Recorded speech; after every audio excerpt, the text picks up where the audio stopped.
so funny. And it always messes up the camera. Why does it mess up the camera? Because because it like focuses in on you and then focuses out. So it's kind of funny. I mean, come on, it'll be okay. Oh, I better put this on silent. Do I have mine on silent? I don't know. Yeah, I do. I don't know. I gotta check something real quick though. What you gonna check? Make sure I turned off her access to YouTube. Outstanding. Gotta love parental controls. Gotta love them. So, it's a lazy Sunday afternoon. We can't really do much outside. Can't drop any trees because how bad the wind is blowing.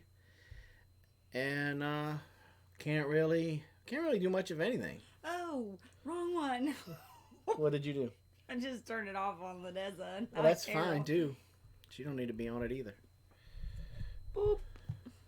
I don't know if that helps any or not. Wait a minute. Why is our thing not... It's right there. Main mic. Okay, I thought it was that one. No. Okay, there it is. No touchy. No touchy, just looky. Oh, she's gonna be so mad at me. She's gonna come out here running. She's gonna be like, "What is it? What's wrong with my phone? What did I do? I did something wrong." What are you doing? I'm looking at something. Looking at Mind something. your business. Just in time prepping. What's up? What's up? Whoop. See now, you done messed You up. did. I haven't touched anything. You are a troublemaker. Okay. See if you can hear us now. See if you can hear us now. All right, I gotta go back and look at this other crazy girl and do the other one. So is it work? Sounds much better. Okay. Quiet. Good. Well, somebody says it's much better. Some people say it's much better. Obviously, so much better. Professor hears it because he's repeating no touchy. So. I don't know. Maybe everybody needs to turn their volume up a little bit. Turn up your hearing aid. I didn't go there, but maybe you should turn it up. Just crank it up, y'all. Hi from Northeast Oklahoma. Well, hello. Don't you got family there? I have family in Tulsa. Outside of Tulsa. Can't remember the name of where they... Stillwater. From Stillwater. Yeah. Stillwater? Yeah, Stillwater, Oklahoma. That's where my family's from. Yep. They're just north of Tulsa.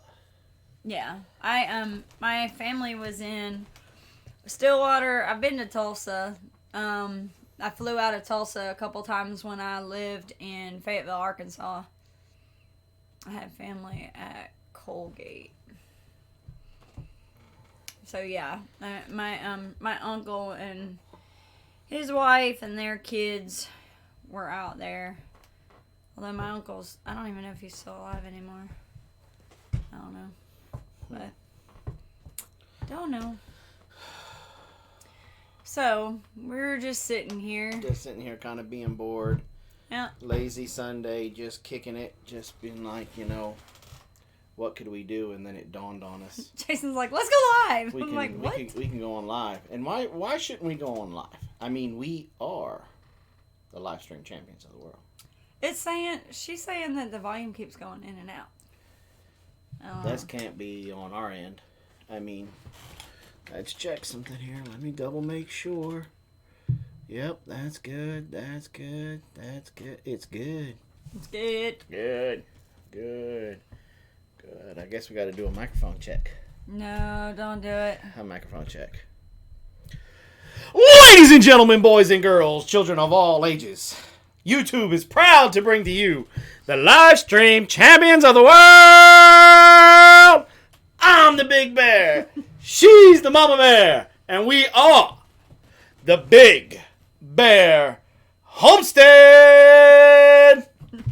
Did y'all hear that okay?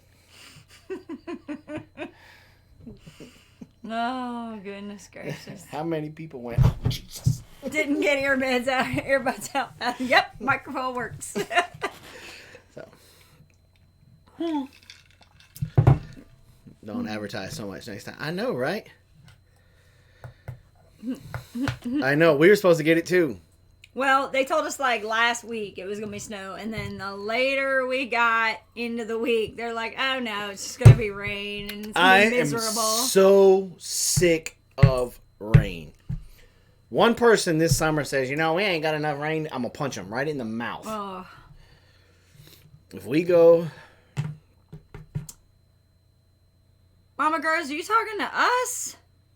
Because I don't think we've received it. Hey, so I emailed you. How often do you check your email? And should I take that as a sign? I am reading signs, maybe? I don't know. We haven't gotten a single email from you. Uh-uh. We got one from the lady from last night. Mm-hmm. But we have not gotten one from you, Mama Gross. I don't think so. No. Maybe she was saying to somebody else. 22 inches of snow. There it is. No. Never gonna read these lips right here. Never gonna happen. Keep saying never and watch what Jesus does. It was for you, Big Bear. Oh, wait. You did get that one. For the collaboration. We were gonna work on that on Monday. Okay. We did get that one. Remember? It doesn't show up as Mama Grows, though. It shows up as whatever her real name is. Hold on. We did get that one. I thought she was talking about something else. That one right there. Because she thought it might have been a repeat. Yeah, we got it like late Friday night or early Saturday. I think it might have even been Saturday morning when we got it. But we were planning on working on it this week. We're going to be doing it Monday. So how is a Big Alpaca Homestead doing? Big Alpaca Homestead. I have no idea. I have no idea what you're talking about. The snow skipped us. We didn't even get rain. We got plenty of rain. You can come get some of ours. It was horrible. And then the worst part is today has been super, super windy. So, it was pretty bad. It's been pretty rough. All right, Hope. See you later. Let's see.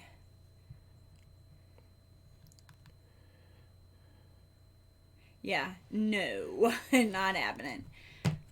Lots of wind. It's been really, really windy here. I bet if I went to Maine, Miss Susan would put me up. Oh, I'm sure. I'm sure they would, but I'm not going. I'm just saying. I'm going to stay down here where it's nice and warm. She said, fine, don't let me back. Okay. Donna says, hey, to listening on the phone. The phone, like the bears. Think of it this way, 60 days until good planting weather. I know, right? I'm like itching. Life with Linda. We got a dumping of snow below 0 temps of wind southwestern Missouri. But I'm sure she would appreciate it if you would say dusting, not dumping, because dusting and dumping are a huge difference. See, yes, your beds are all made for the whole family. We gotta bring the kids. Yep. Susan's been with us for a long time. Yeah. Jason still has your little brown socks that he wears all the time, and he'll be like, "Look at what I'm wearing." Got my sugar mama socks. Yep, my sugar mama socks. That's what he calls her. She's my sugar mama. Anyway, so we were sitting in here, going through and looking again at all of the different possibilities for seeds. And Mama started getting overwhelmed. I had to put the catalog away. Somebody started getting a little bit of heartburn over some tomato seeds. In the big catalog, do you know there are 110 varieties of tomatoes? I'm just saying. Not species. Varieties of the species tomato. And I want to grow them all. I like the carrots. There are so many different carrots. But in the big catalog, there are 30 pages of tomatoes. 30 pages. Okay, we're done with the tomatoes. 30 pages. We're done talking about tomatoes. Okay, well, let's talk about carrots. Let's talk about carrots, baby. Baby, let's talk about you and me. Vina in the house. From Zero to Homestead. What's up?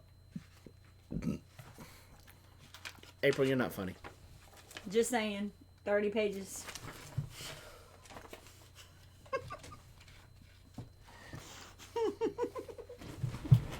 I will beat you. I'm not playing. Oh.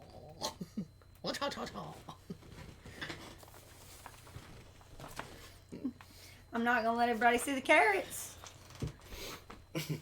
So what's your favorite carrots that you want? Can I eat? Well, duh. Well, But considering... look at you. You'll eat them all. Considering... How many varieties are there of carrots? Considering we grew the... which ones did we grow last year?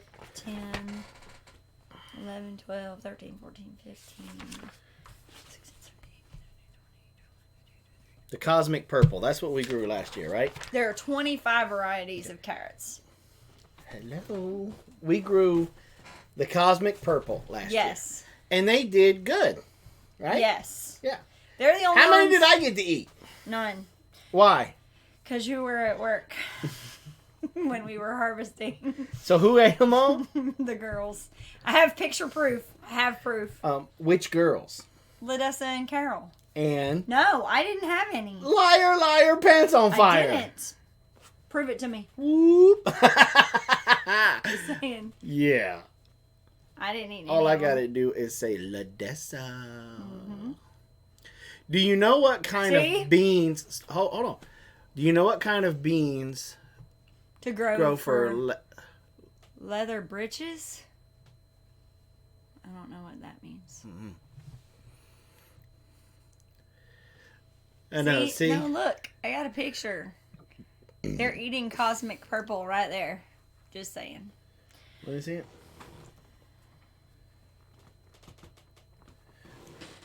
That's all I heard about was how good those carrots were for like a week. We only got like 3 of them. And 2 of them were decent size, and then one was like itty bitty. And leather breeches. Appalachia's Homestead did a video on those. I have no idea. I don't watch Appalachia's Homestead. Well, it doesn't prove that I did either, so I'm just saying. So anyway, we grew those, and what happened is they came. One thing I love about Baker Creek is when you order stuff, they usually send a bonus packet of seeds of just whatever. And last year, they sent us these Cosmic Purples. And we were like, oh, that sounds really cool. Let's put them in the ground. Well, we never have luck with carrots. Yeah, I was just getting ready to comment that every day. Kira, she says she can't get carrots. Carrots we can't either. Oh, carrots are frustrating. Mm-hmm. The best thing to do is to grow them in a raised bed where you can have very loofy, very sandy soil. And you can take your booger finger and make little rows. Mm-hmm. And then sprinkle the seeds in there. And then go get some more dirt and like sift it on top. Yeah. And leave them alone. Yeah. Yeah, I mean, you barely put anything on it. Yeah. And then, bye, Steve. But the key, though, is making sure that the ground is loose. And the problem is where we have always planted, even with amending the soil, it's still pretty thick. So most carrots come from China. Most soil is not carrot friendly. So that's the problem is you have to amend your soil to where it's very loamy and loamy and sandy, very loose soil. So that's what we're looking forward to with the raised beds this year, is being able to see if we can grow some carrots. We're excited about that. But we were looking at those, and there's several we want to try with these too, right? I want to try that. So there's this one called Black Nebula. It's one of the darkest carrots available, from the skin to the core. And I mean, it's that one down at the bottom. It's super, super, super dark. Yeah. And they're super, super dark, and they also use them for, you can use them for dye. And it also says that even after you cook it, it keeps its color. So I thought that was pretty neat as well. Yeah. It looks like something I saw floating in a public pool once. Yeah, so they're super, super dark purple. Yes. So I'm looking forward to those. And then also the other one. You want to try those ox hearts. I want to do these ox hearts. They're a heart-shaped root. But it says that their shape makes them superior for heavy or shallow soils. So we were hoping to maybe try those to see if that would help. So, as many of you know, if you've seen the video, they said yes. If you haven't, please go check it out. Baker Creek is going to be one of the sponsors for this year's garden project. Mm-hmm. And what this year's garden project is I know a lot of you, and this is really inspired by Lone Star Living. He was the one a couple years ago that I tried talking him through it. Him and the concrete kid, Maria. Those two really inspired us. And so we went to planning to say, look, we got a lot of these folks. These are just two that are, Maria at one time, I tried teaching her on the whiteboard and stuff. But it was very hard to grasp. One, my drawing stunk. And two, I think she was having more fun snapping pictures and posting them on Facebook. But, I know she lives in an apartment out in California. Lone Star is in a condo in Texas or an apartment? Apartment in Texas. And there's been a couple of people that commented on the video that they can't wait for it. They're excited. One lady said, look, this is what I got. This is what I got. I'm so excited to hear some things that you can do in these areas. And so we're basically tearing up our front yard. Mm-hmm. I know City Girl Country Heart has been here, and a couple other folks have come by to visit. But we're taking out all the trees, clearing up the sides, and we are going to grow a lot of our vegetables, either in containers or raised beds. Right. We've even had a couple of folks say, I am so excited about this series, but it also breaks my heart because I have some injuries, and it going down to a raised bed or going down to plant in a garden kills my back. And so we're going to show how you can get around that too. Okay, there were two things. Kathleen says, I don't think Cosmic Purple holds their color. The thing with Cosmic Purple is it's purple on the outside, but it's still orange on the inside. So I don't know that it keeps its color because we ate them raw. Palmetto asked, do we still get a lot of water in the front yard? Not as much as when you were here. Yeah. We dug a trench right there at the front, in front of that arbor and everything like that. Bow, bow, bow. And so we got a little trench there that we direct the water to the ditch that goes to the pond. Right. And yeah. I know. And then down to the other side. We're also going to be going down our driveway with doing great, Pat. Raised beds and stuff like that.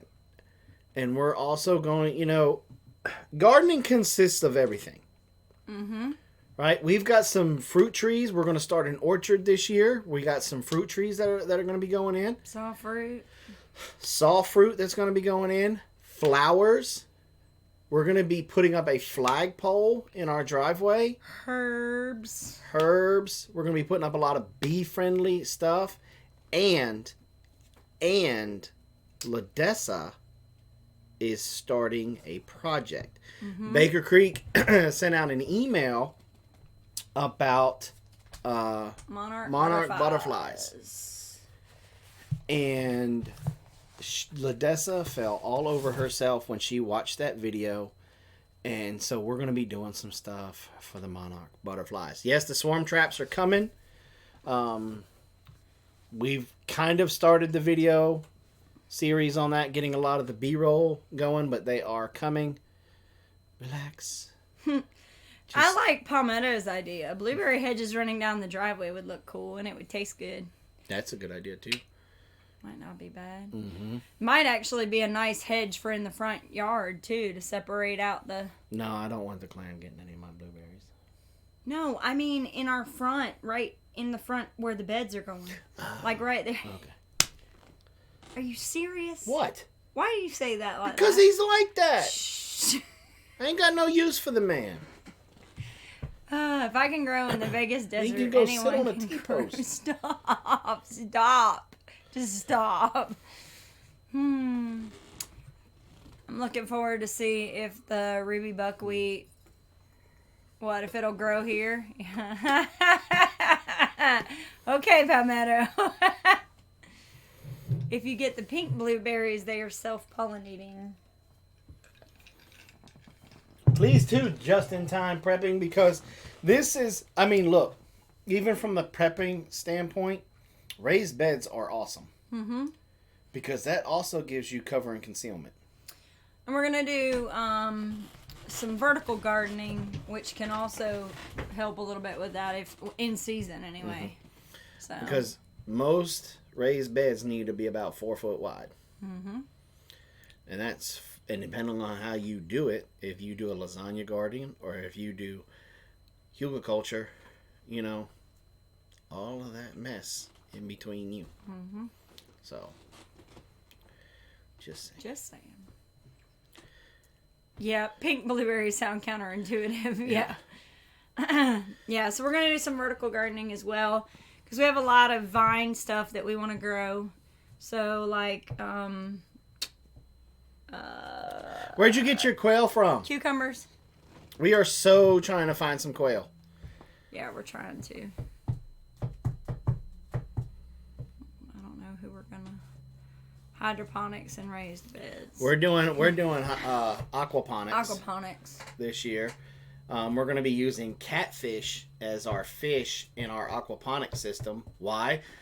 Well, because we got a crap ton of them. Is pretty much overrun, even though. Wow. I think we need to make a trip to North Carolina.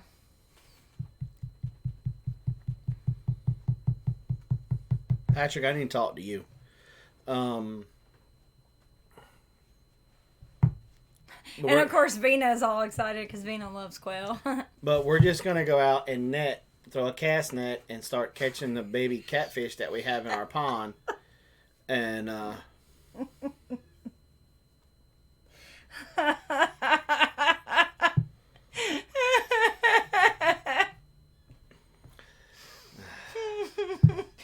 so glad he's come back into our chats. I missed you, man. I just want you to know.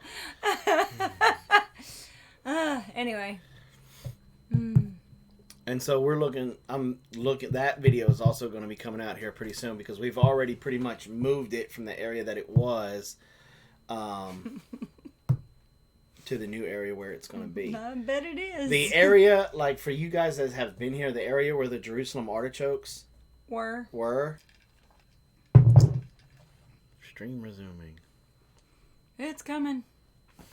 Yeah. Okay, we should be back now, right? Well, we are back, but they don't know we're back yet. Okay, they should. There we go. Guess who's back? Back again. Yeah, the wind, I guess, is messing with a couple of things. We had a lot of wind going. It wouldn't surprise me if, like, the city of Elberton lost power. But we're not through their power. We're close enough to Hart County that we're through Hart County EMC, and they haven't lost power yet. Even the day that we got struck by lightning and it knocked out our power, they were down our driveway within like 10 minutes. They almost beat the ambulance. Yeah. That almost beat the ambulance. So, what are the temps for tonight? Cold. I want to say in the 40s.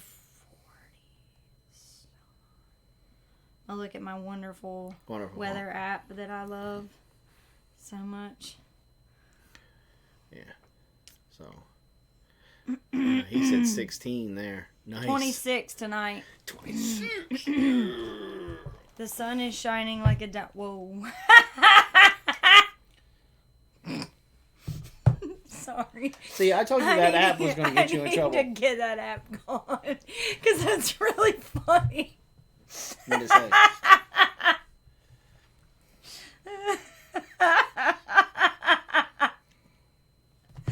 Sorry. Anyway. It's homesteading related. I know. Oh. So, we started clearing out the one area today until the wind got too bad and picked Blaze up. I love it. I just wish there wasn't as much cussing. That's all. I just wish they could do it without the cussing. Because there's a lot of, like, really, really rough words on there that I kind of... Alright. Was on the phone with my mother. Prayers for her and my brother. That's rough. Okay. On a positive note, we did find one of your stainless steel cups today. Yes, we did. All of the whatchamacallits have, Oh, really? Oh, I gotta do that then. Thank you, April. Squirrel. Hold on, I gotta fix that. Settings. Profanity off. April, you are the bomb. Because that was the only thing I wasn't crazy about. But now I can change that. That's Where is all this cussing happening? Sounds like a fun place. There is an app called What the Forecast. And it'll say funny stuff. Yeah,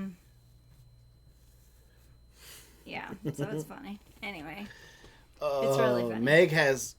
Meg has got pulled pork in the pot, about to start the wood stove. Kid is playing on his Hot Wheels track, and I can't stop eating these damn Girl Scout cookies, Samoas. Make your own. Oh, we got a video on that. Well, look on the bright side. At least it's not cold as frack outside. Sorry. I changed it to let it fly. The other one said something about a diamond in a goat's butt. It's pretty funny. Pulled pork sounds really, really good. I just ordered 5 boxes of Thin Mints. We make our own. I mean, I don't mind supporting the Girl Scouts every once in a while, but my habit for eating Thin Mints would put us into poverty even more than we already are. I don't even... The whole Scout thing has just got me...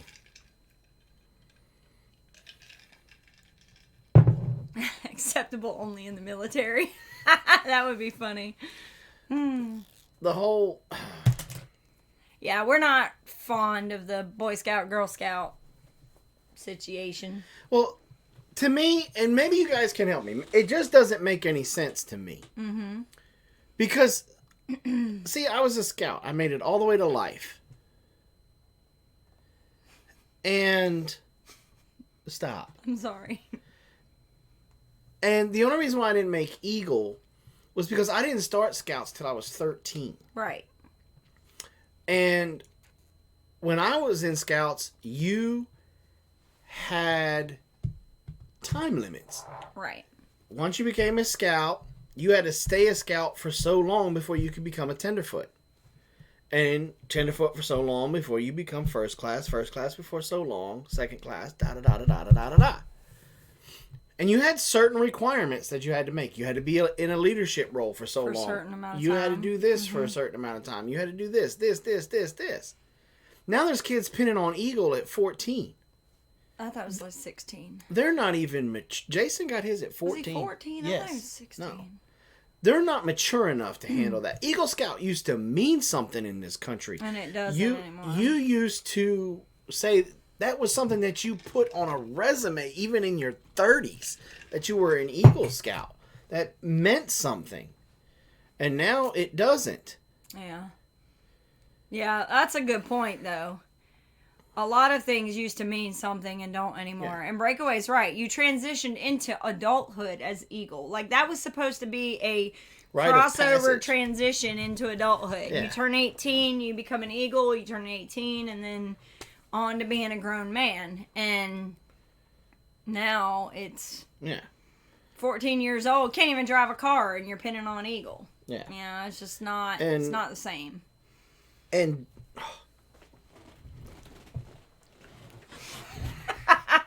I'm going to put up this soapbox real quick here. Oh, wow. He said Bronze Star. You automatically get a Bronze Star just for deploying at or above the rank of E7 now. That's crazy. Boy Scouts are for boys. Mm-hmm. Girl Scouts are for girls. Are for girls. If there's girls that want to do the camping and want to do the rifle shooting and they want to do all of that stuff, then let them do that in the Girl Scouts. There is a reason why, back in the day when these two organizations started, that they separated. And here is a major reason why. I'm a young teenage boy. Things are happening to me. Mm-hmm. I'm not comfortable going to my mom or my dad to talk about it. But my scoutmaster, he's the coolest guy in the freaking world. Mm-hmm. I can have some of those uncomfortable conversations with him. I can talk to him about girls, or I can talk to him about being bullied and not have to worry about being judged by my dad, because my dad may be one of those type dads. Mm-hmm. Or like Breakaway said. Yeah. Or I don't have a father, so my dad's not figure. There. Right. So I need a positive role model. Mm-hmm. Our problems are that there is not enough role models. There's not enough masculine men. I'm just going to put it out there just like this. There's not enough alpha males out there raising kids, raising boys. Nope. There's too many of these. There's too many of these touchy-feely, frou-frou type people out there. Well, they're encouraging demasculinity. You know, like what Breakaway was saying. According to Gillette, you need to shave off your toxic masculinity. Yeah, well. Alpha male is on the endangered species list, while the soy boy population is out of control.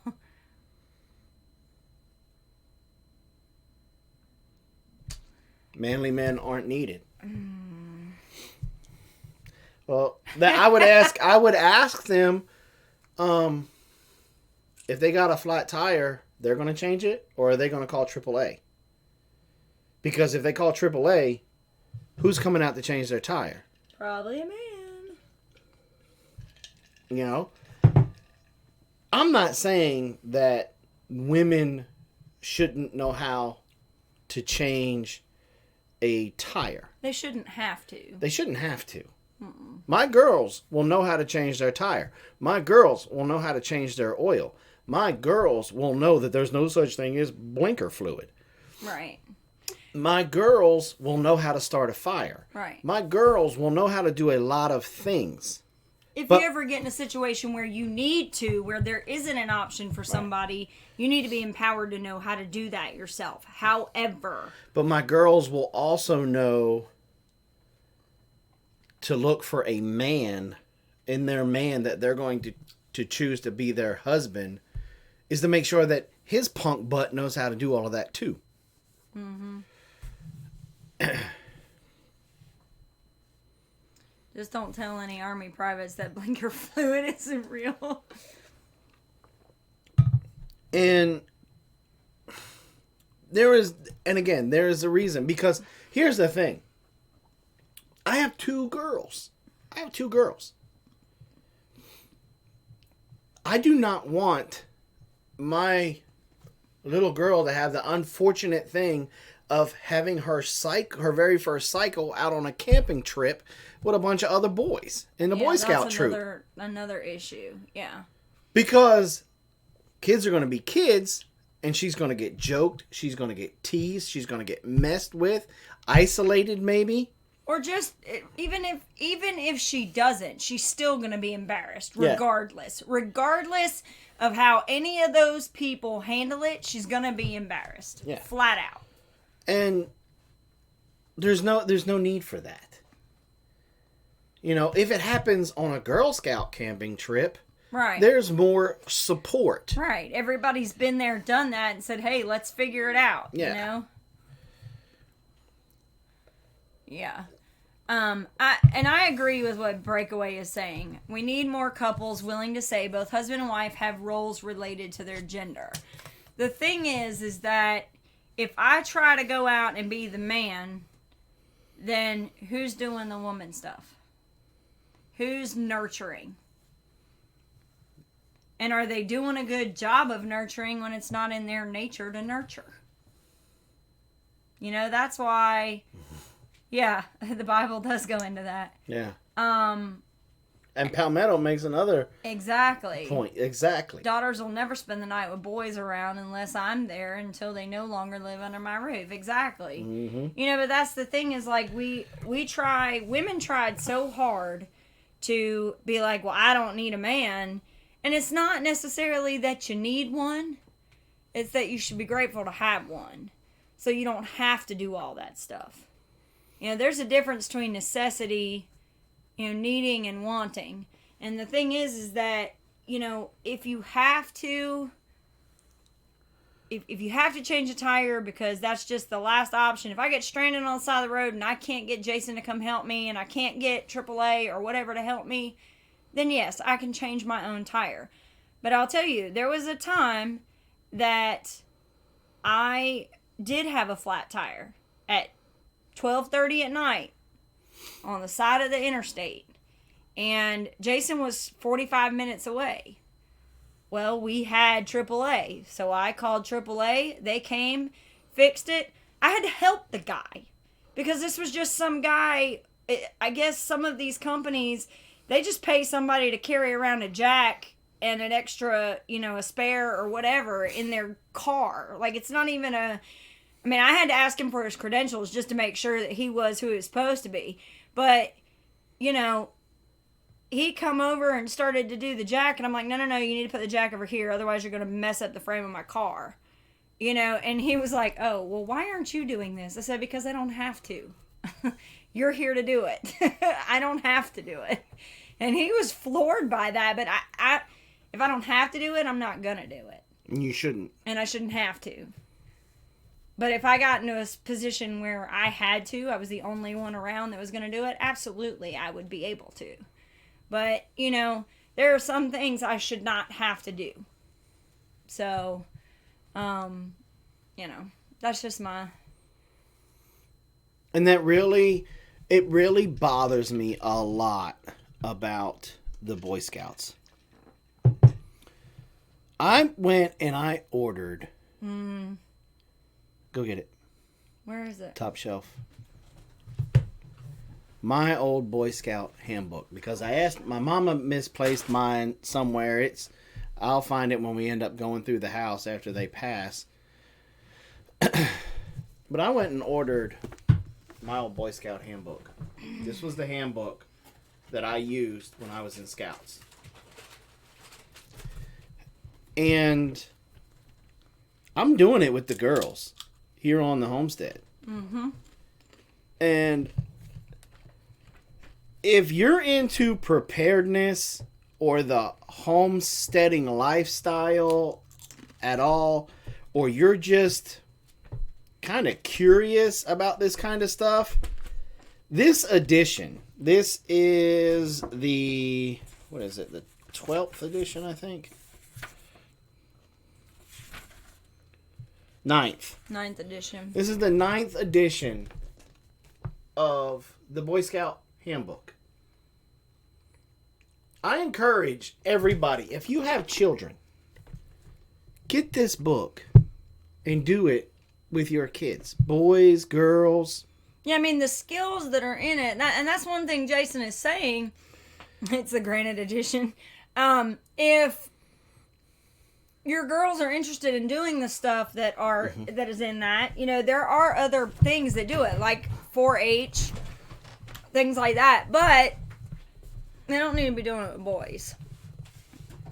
And so we got this book and we run through it with the girls. She's been messing with it so much and then the front cover done fell off. Put it on the side. Yeah. You can see it on the spine. Dum dum did it.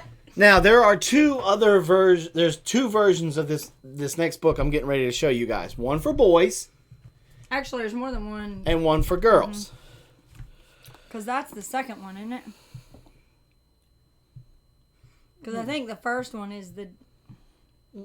Okay. This one is called the Double Daring Book for Girls. Okay? Mm-hmm. Look, my girls are in this book so much, they done wore the front cover off. Mm-hmm. Okay? And now this one has really... Because there's one is the daring book for girls, and then the next one is the double daring book. But it's the same thing with the boys. They have the same thing. It's the daring book for boys, and then the double daring book for boys. This has some really cool stuff in it. Mm-hmm. That is more girl related. Uh-huh. I mean, but whittling is in there. Whittling, you know, to make a small fish. Mm-hmm. Lawn bowling. Making different lawn games. Yo-yos. Dominoes. How to paint a room. Mm-hmm. You know. Yep. How to do the Cotton Eye Joe. But it even has, like, she was looking at starting seed. There was something in there about starting avocados and pineapples and... How to do measurements. How to make dolls. Little worry dolls. There's the, that's cute. She's got it folded down. Yeah. Alpha, Bravo, Charlie. All of the military. Yeah. Alpha. Parts of a horse. Mm-hmm. You know, stuff that girls are in. Quilting. No, quilling. Same difference. No. It is today. How to make a snow globe. Mm-hmm. Stuff about the phases of the moon. Yep. I mean, there's her... Dream She catcher. learned how to make a dream catcher. Yeah. And so, all these kinds of things. Friendship bracelets. Now, the only reason we knew about that book is because Blaze had the daring book for boys. Now, that one was cool. That one's dangerous. We did get into a little bit of trouble with that book, but we had a good time. Yes.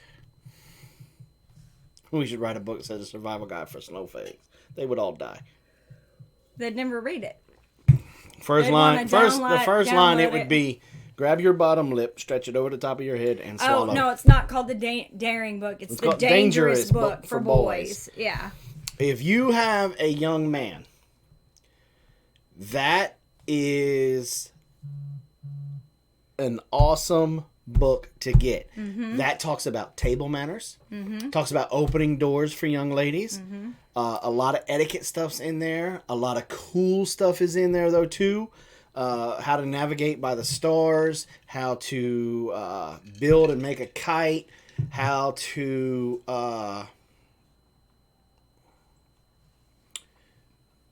we blew up something. What? Because of that book. Yeah, I don't remember, but... well, I mean, like, his stuff about is also now Audible on Audible. Yeah. But there's nothing you can't, I mean, there's something about having it physically in your hand. You know, being able to flip the pages open and go, okay, because this is where she learned how to do origami too. She's learned, I mean, and I don't know, you probably can't see it, but she's got so many pages turned down. We probably have to buy another copy for LaDessa. Yeah. Because she's got so many, you know, you can see them in the corners there, of things that she wants to try and do. That is pretty cool. But she's used it so much the front cover's ripped off. Yeah. Anyway, so very cool. But this, you can't beat this book for boys or girls. Okay? You really can't. It does cooking things in there, camping. There's a whole bunch of different skills. Yeah, that's a good point, TJ. You know, there's mapping. There's life skills in these books that our children are, you know, if you're unable to homeschool, that they're not getting in public school. Fun food in camp. Talks about cooking on the coals and, you know, they don't teach home economics, or not. Yeah, home economics was a mandatory class when I was in public school.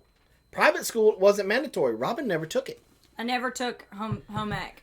And very evident, because when I went off to college, I didn't know how to do my own laundry and I didn't know how to cook my own food.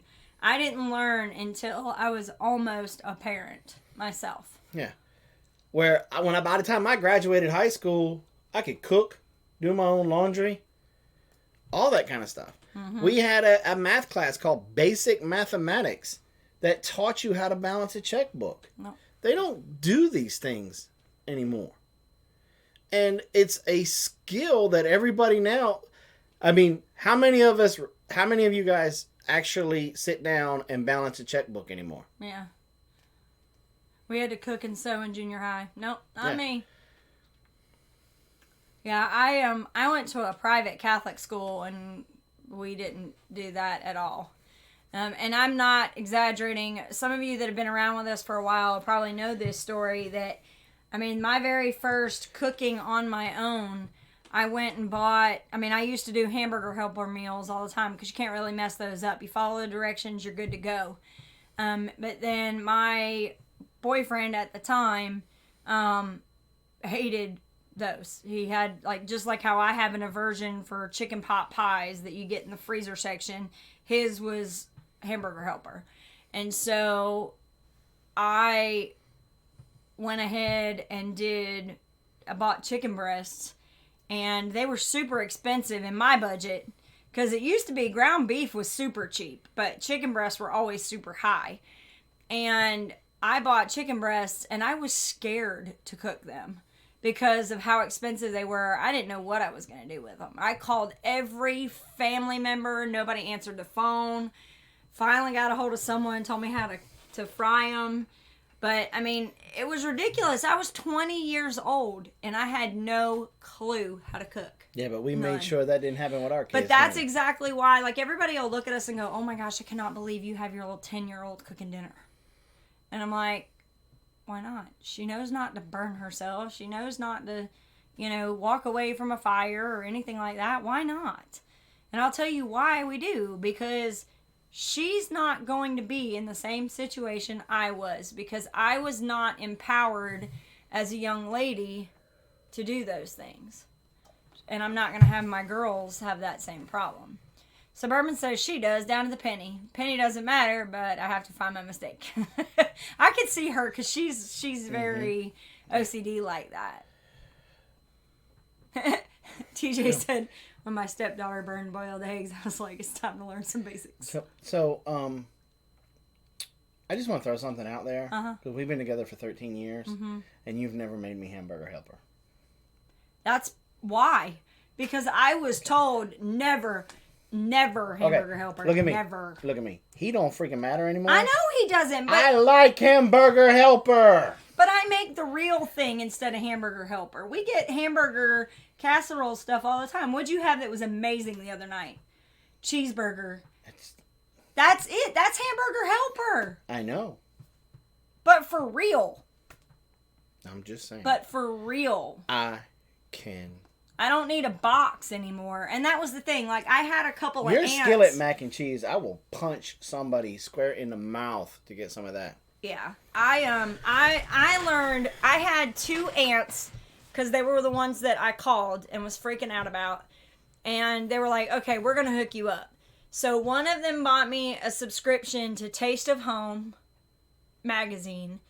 There was like the country cooking, like quick meals or something like that. And every month it had a week's worth of meals planned and a grocery list. And then it had other recipes throughout the magazine. So I started keeping up with those. And then I got, for Christmas one year, I got a big, huge plastic thing that had nothing but cards. And they were separated by different, like all the meats were different. And then it had breads and desserts and things like that. And so I would pick one up, try it, and go from there. And then what happened is over time, I found more recipes. And then I started tweaking and doing things a little bit different each time. And that was the worst thing. You want to talk about getting mad? You want to talk about getting mad? Oh. Every freaking time. She'll come. It's when we have leftovers. We have stuff left over. She will make a dinner, and it is off the charts fantastic. Mm-hmm. And I'm like, oh, we got to start having this on a regular basis. We can't. Well, why not? Because I didn't write anything down, and I don't remember everything I put in it. What? I just threw stuff. I mean, I'll tell you, and you guys all know this, the last probably 6 to 8 months have been rough money-wise. And so there have been a lot of times where I'm just grabbing what's in the cupboards and mixing it all together and figuring out what comes next. And he'll be like, you know, we're super poor, but oh my God, that was delicious. What was it? I said, I have no idea. Welcome, Megan Baker. Is that Meg? I think that might be Meg. Anyway. So, wait a minute. I thought she was subscribed to us. So did I. Maybe she wasn't. I don't know. But yeah, so that's the thing is like I would, you know, we'd have some leftover pasta and we'd have a little bit of this and a little bit of that and mix it all together. You know, and one of the things that I used to do a lot, I actually learned this from a Italian restaurant that I worked at. I cannot do red sauce by itself. I have just a little bit of acid reflux. There she is. Love you, Megs. But how was she not subscribed before? I don't know that she ever, because she doesn't do a whole lot of YouTube. That's beside the point. But so what I did was, she used to put a little bit of Alfredo sauce to cut the acidity, and called it like a Rosa sauce or whatever.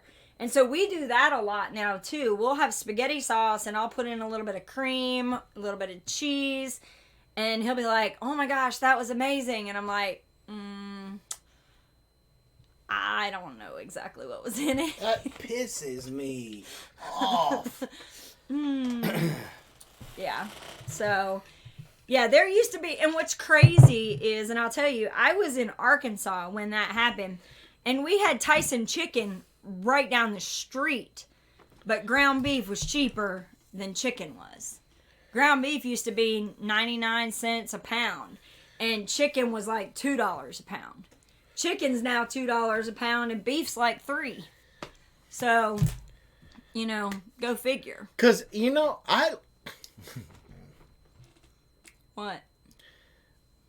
Now, there are some that I have, as we've gone along, I'm like, I better write that down. That's because I fuss. Yeah. So, like, one of the ones, and have we done a video on it? What, your skillet mac? No, the carbonara. No, that's coming up. We're getting ready to do it, though. Your skillet mac and cheese, you need to do a video on. And I got that. Go ahead. It is good. It is phenomenal. And then, look. She puts Spam in it sometimes. Or Spam. Or cut ham, whatever. Yeah. It's better with the Spam. Yeah. Please do a skillet mac and cheese video. And see, I can do that one because I don't have an oven. I have a stovetop, and that's all it is. It's a stovetop meal. And it is it's fantastic. It's really, really good. It makes you feel like you just hugged Jesus. And you know what's crazy? I got that recipe from Taste of Home magazine. That was one of my very first recipes that I learned out of that magazine. And it's amazing. I'm requesting cooking videos from Robyn. Okay, so we have one. We haven't had an oven for over a year. Right before Thanksgiving last year, our oven crapped out on us. It was a standalone oven, and then we had a drop-in stovetop. So it crapped out on us. We got a roaster oven for the turkey that year. Found out we could cook. Mac and cheese pie?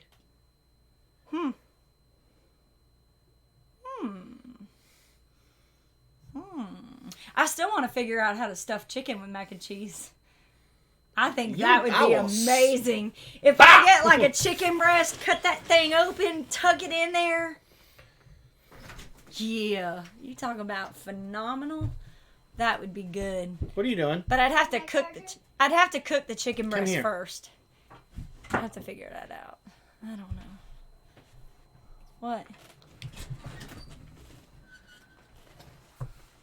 What? Tell everybody, what is your favorite dish that Mommy makes? Carbonara.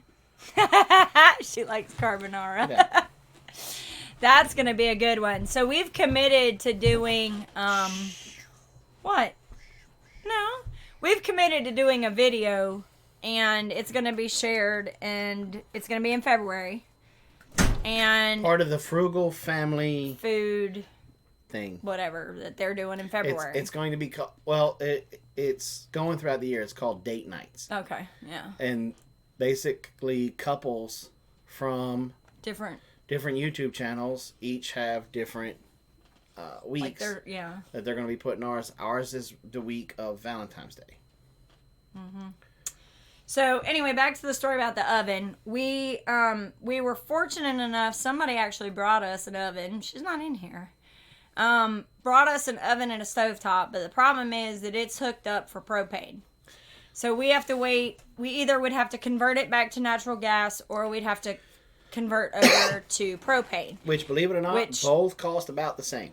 Right, and we've been talking about going.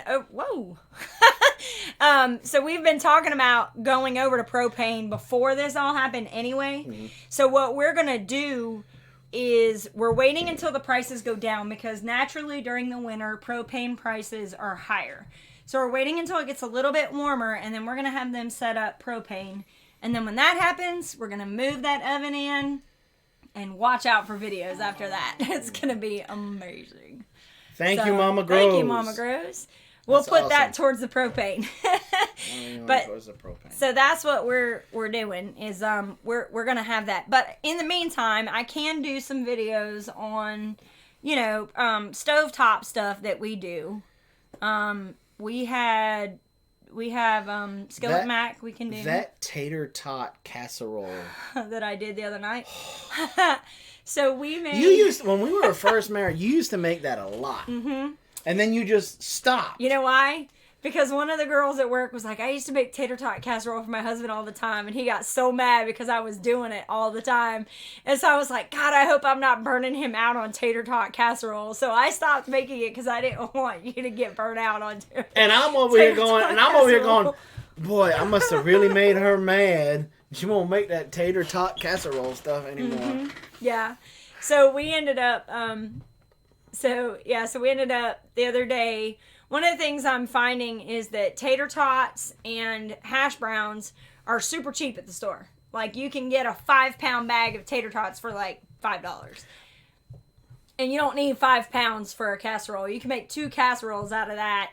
Freeze one, cook one. Well, didn't you and Carol take, because we got a whole bunch of potatoes real cheap, didn't you guys take the KitchenAid and shred them up? One time we did, not this one. But yeah, you can. And those, Yeah. I would rather you guys do that because we've had the ones where you guys shredded them versus the store-bought one where they obviously had to blanch them and everything. There is a major flavor difference there.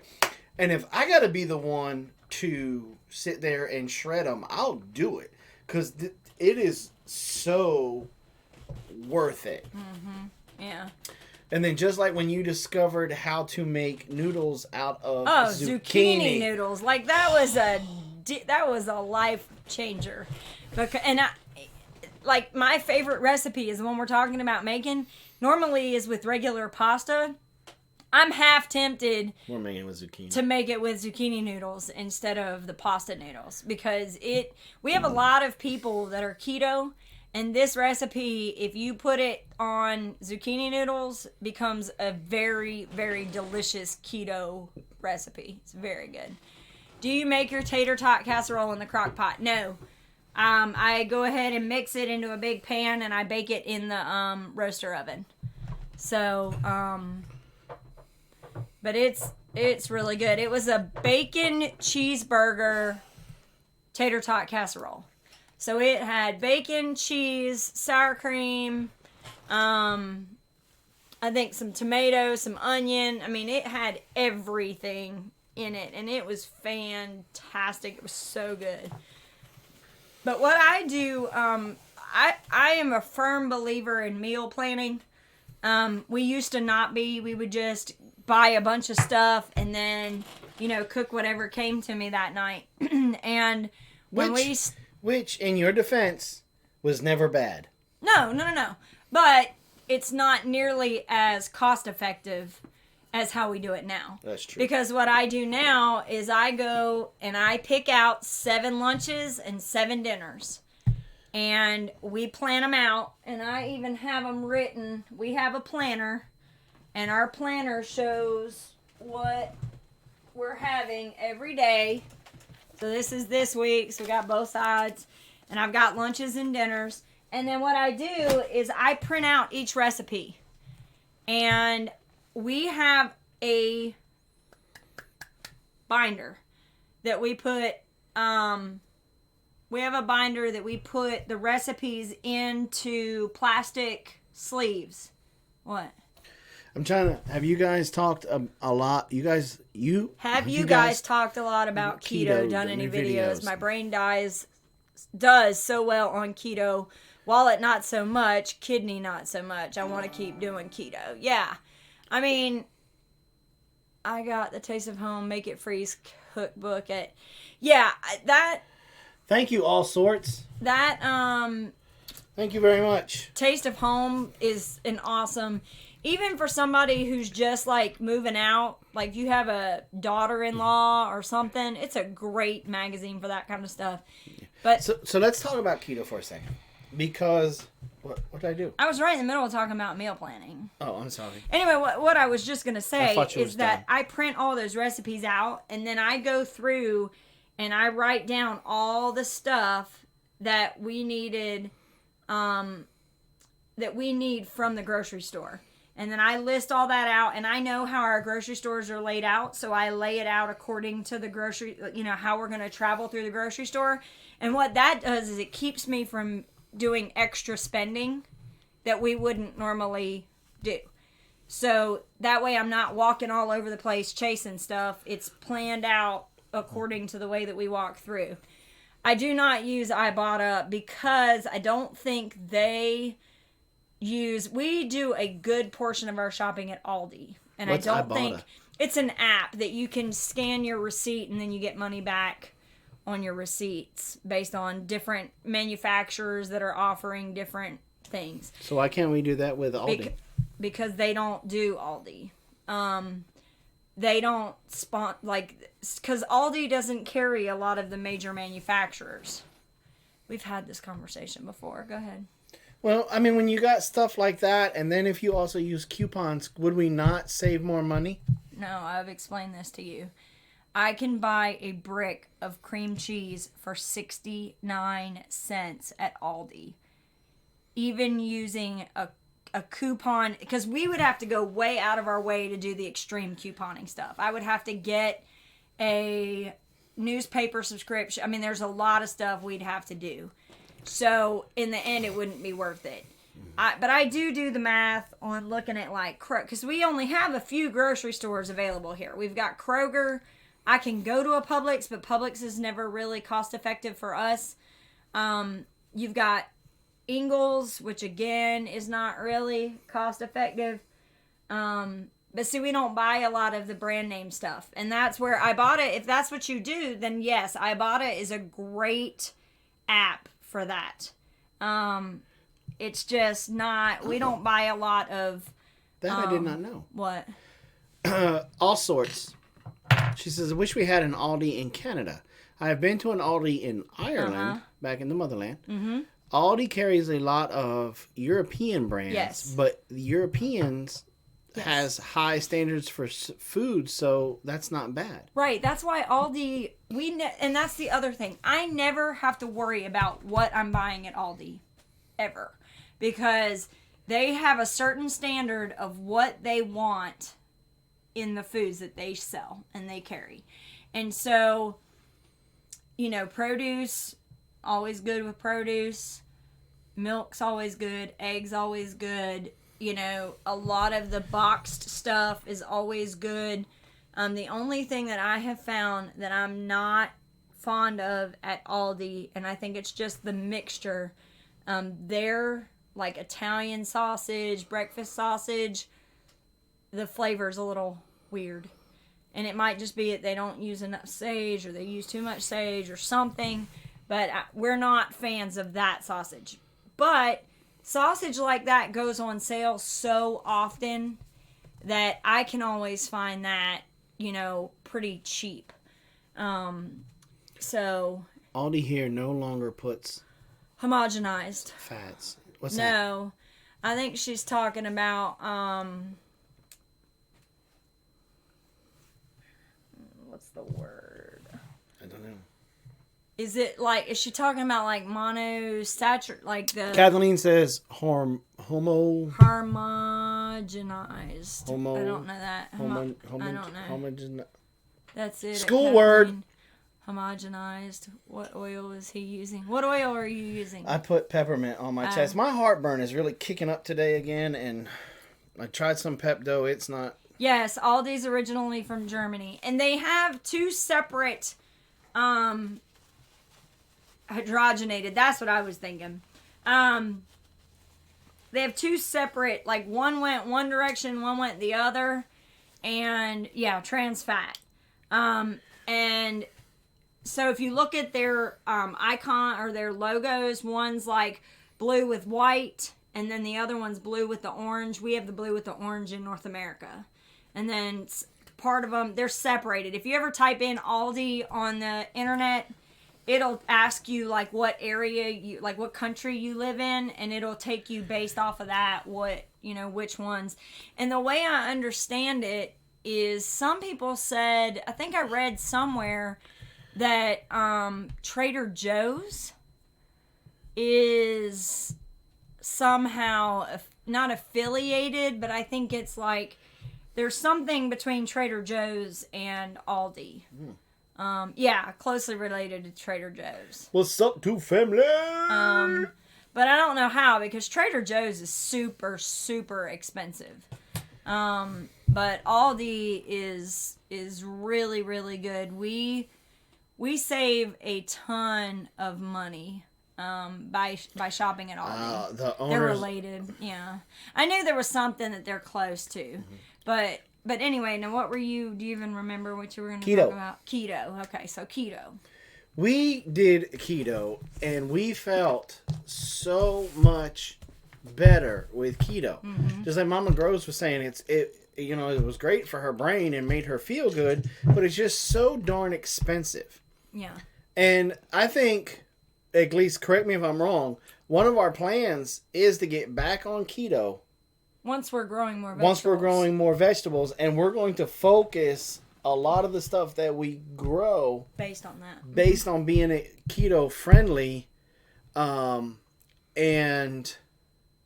I got to show that. Somebody show that. Who's going to beat me to it?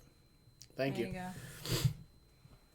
go. And so then that way, hopefully, it'll encourage some of y'all to do that too. Right. Because let's be honest, our food system here in America is broken. Somebody, I think it might have been Homestead in the Highlands, put in there that the Europeans actually call our food poison. Mm-hmm. Yeah, they don't allow meat raised with antibiotics, and they're really trying to get that here.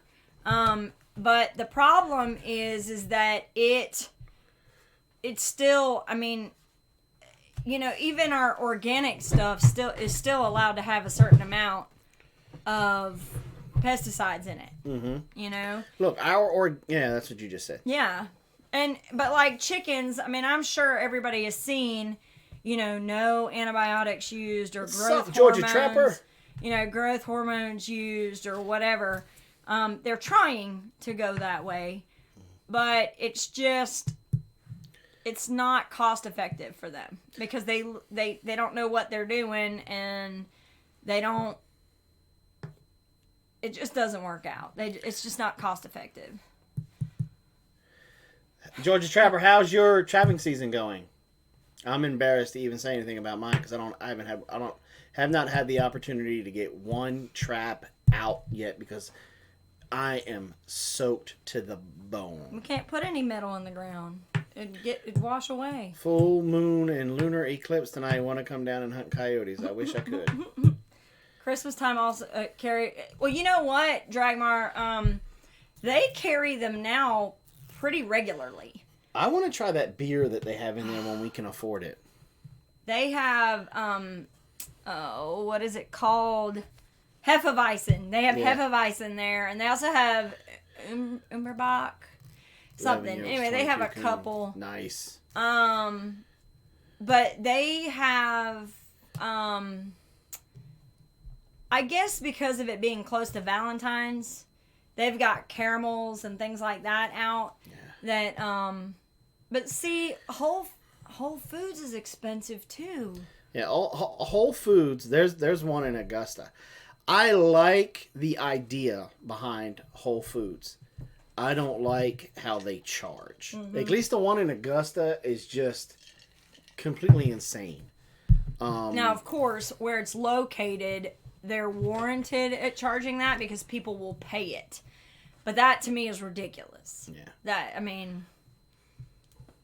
So, yeah, you mean whole paycheck. Exactly. Yeah. We have that in Toronto. Super expensive, yeah. Georgia Trapper, where are you located at in the state? Where's a good place for me to get traps? Me. From us. Me. I'll sell them. Get them from me. I can sell them. Anything trapping related, I can get you. Mm-hmm. MB550s, the Freedom brand coon cuff, Duke coon cuffs, the Little Grizz coon cuffs, Conibears, Victor 1.75s, all those kinds of things. I can get you just about any trap you want. Mm-hmm. Very true. Trying to work on being able to also get you guys cages if you just set on cages. But somebody's not answering emails. Yep. Hello, Red Duchess.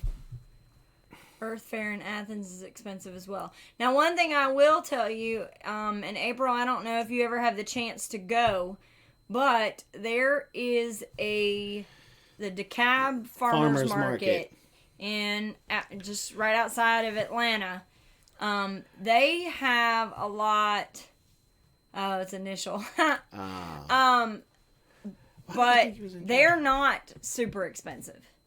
You can get a lot of stuff at the DeKalb Farmers Market, and it sounds like it's going to be a bunch of like vendors, but it's really one big, huge thing. It's all under one roof. You can get loose spices there. Matter of fact, super cheap.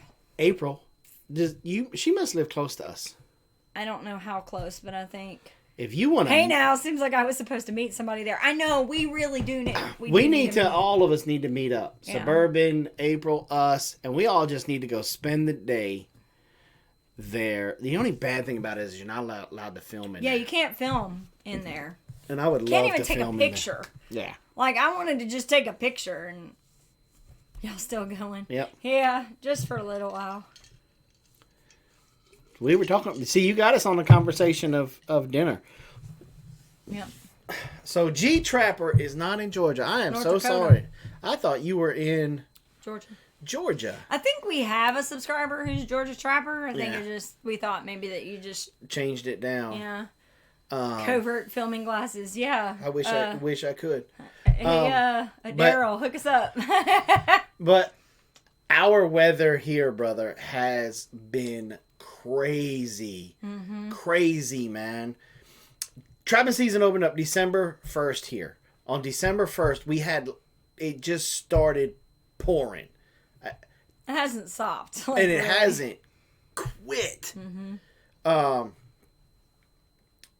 And I can't even do any decent water trapping because my water level will shoot up real high, and then it starts to level back out, and you go out there to get ready to start putting some crossover sets on, or you go to start setting some 330s, and then we get another 2 weeks of rain, drip, and the water level shoots back up. Yep. And it's just been crazy. Now, with that being said, hopefully, tomorrow, I'm going to wander down to my creek, and I'm going to take a gander. I really feel like it's supposed to rain.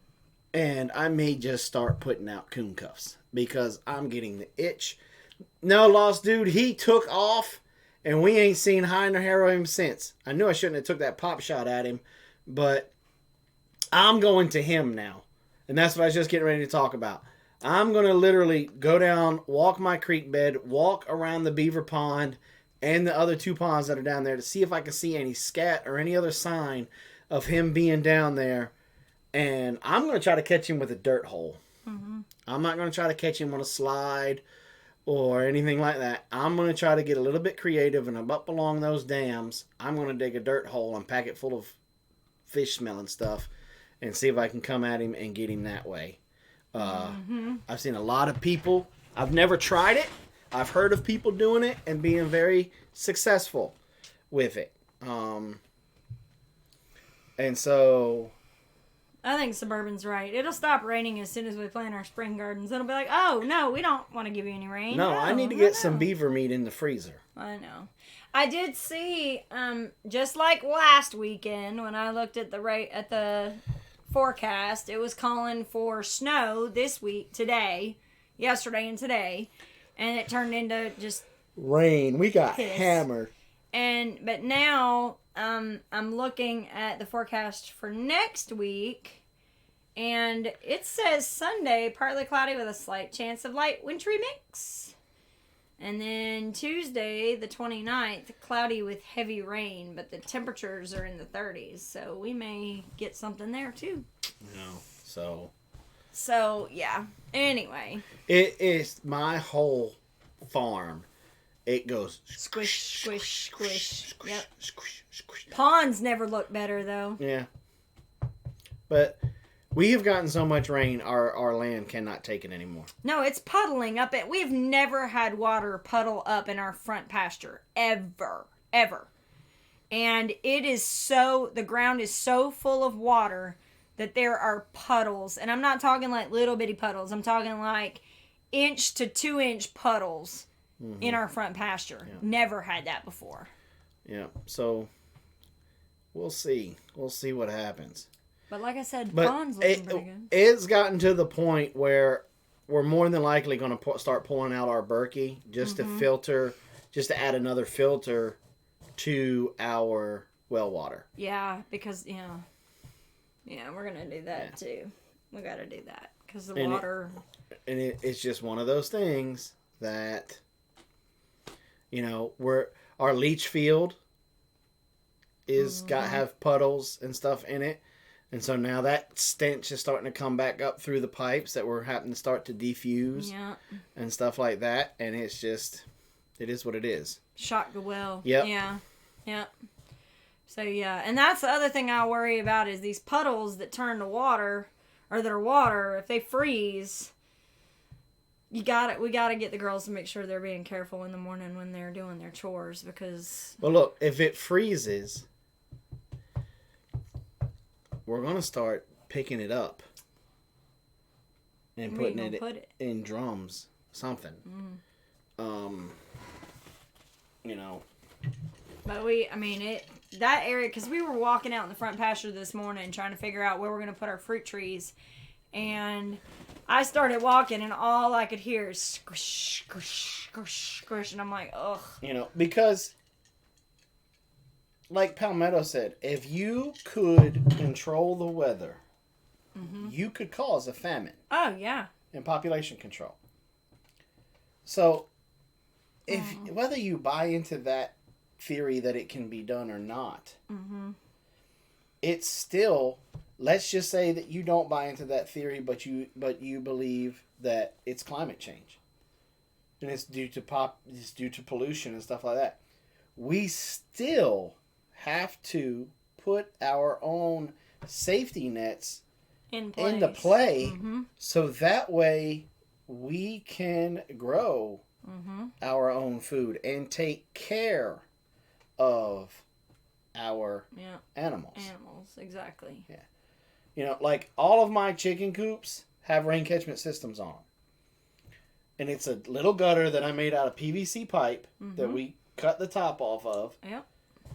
Hooked it up there because it's not an A-frame roof. A lean-to. Just a lean-to roof.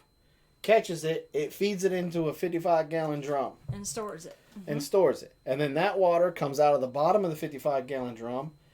Goes down. I bury the water line 3 or 4 feet deep. Bring it over. Bring it up. And then it goes into chicken cups. The reason why I buried it is because we get hot. And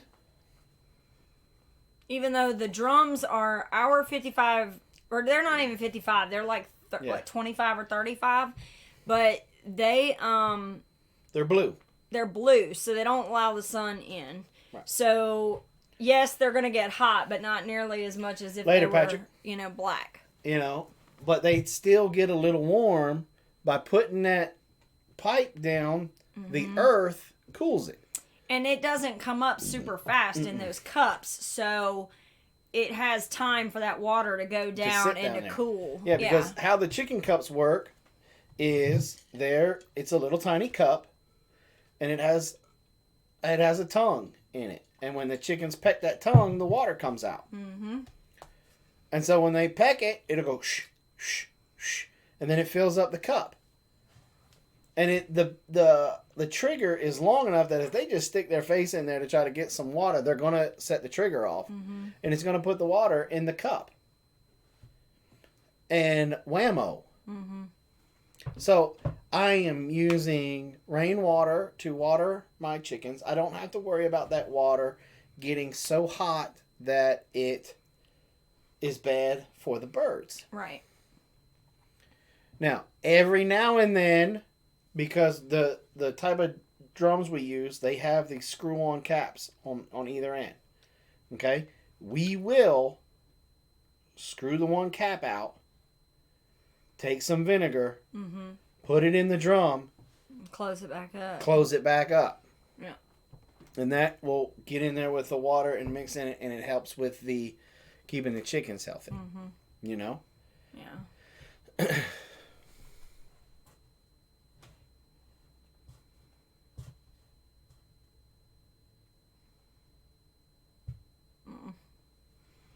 That's rough in Canada.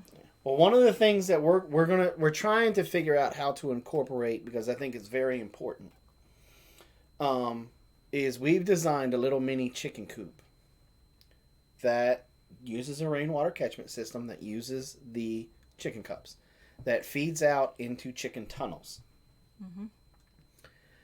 And you can get silkies, milliflorals, bantams, those type of chickens, and run them through these chicken tunnels around your raised beds. And what that does is any slugs or snails or anything that's trying to crawl up the side of your bed, you use either you can use the welded wire or you can use some of the larger chicken wire. Mm-hmm. So the chicken can reach through there and Reach through and get it. and get it. And so they have free reign around the chicken beds. Without getting into your actual beds. Yeah, without getting into the beds. Then, after the gardening season is over, you can design bigger like chicken runs that you can lead the chicken tunnel to, and then you can let them go on top of each bed to scratch it up, eat any leftover vegetation or seed and fertilize it. And all that fun stuff. All that kind of fun stuff. Yep. So, all right. Well, wait, what about all of the skeeters and doing the barrels? Okay, it is a closed loop system. Yeah. So, what it does is the rain hits that gutter, and at the end of this PVC pipe is a connector, and it takes it from like a 2-inch down to 3/4. Then from there, it goes straight into the barrel. And from the barrel, that's where it sits and waits. The only standing water that could be there would be, if there is any, a tremendous tiny amount left in the bottom of the gutter. But we did give it a sharp enough angle that it tilts. Pushes it right down through. So there's no really any water residue for the mosquitoes to go. They don't really mess with flying down into the barrel. It's such a long trip. Yeah. They don't mess with it. Yeah. It's too much. I mean, there's puddles everywhere that they can stay. Mm-hmm. There's a screen at the entrance of the pipe onto the catchment. Yeah. So you don't have that. And we do put a screen, like a window screen. We did do that over the pipe too. Yeah. So. Thank you for reminding me about that, Kathleen. Yeah. Because when we put that video out, somebody asked me about that, and I said, that's a good point. And we went back and put a window screening for windows over top of it. Mm-hmm. And I think we just literally wrapped it around it and then duct taped it across the bottom.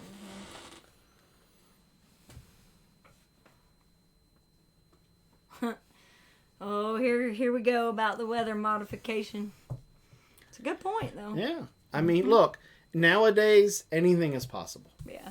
I don't rule out anything. Nope.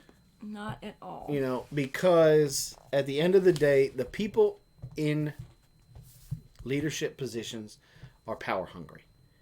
They want to control everything. Mm-hmm. Why? Because they are in business or in bed with big corporations. Hey, Selena. That's why it's very funny to me, or at least I find it funny to me, that you can take somebody that their net worth may be only a couple of $100,000, and they go into office, an elected position, and they come out being millionaires.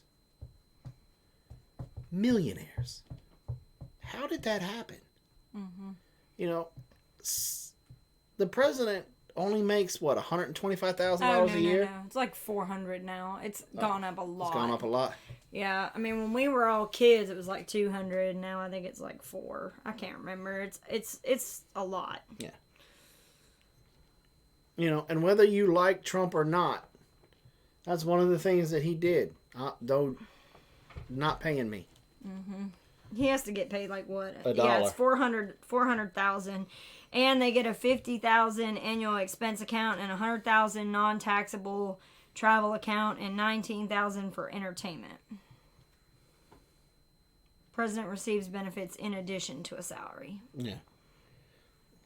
So yeah, it's a lot. Right. Congress is exempt from the law of insider trading. They write laws and profit from them, which is crazy. Kathleen says that greenhouse setup is almost a must-have nowadays. Yes, it is. Mm-hmm. It is. And the faster that you can get one on your homestead, the more productive your homestead will be. Mm-hmm. We That's are another thing we're hardcore working on that. trying to get a decent sized greenhouse here on our homestead. Or a high tunnel or something. I know Selena has a high tunnel. I think she did the grant as well. Yeah. So. And it's a good thing we have not started that process yet. Mm-hmm. Because now everybody has to start over. As soon as the government gets back in session, whenever that may be. Yeah. We're on what, almost 2 months of a shutdown now? Again, I don't keep up with that. It doesn't directly affect as far as like everything that we do, so I don't know how long. 30 days, yeah. So, and you know what? How much of an effect it's had on us? 0. Yeah, we haven't. This is why we try to teach this lifestyle. This is why we try to teach this, because this is what freedom is.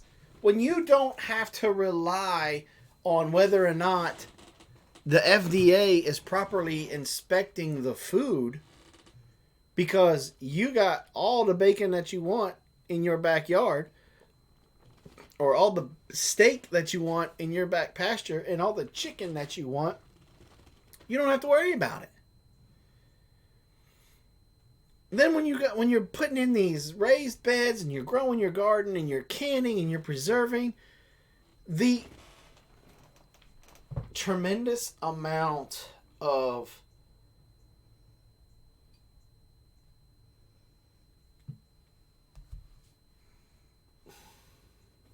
what's the word I'm looking for?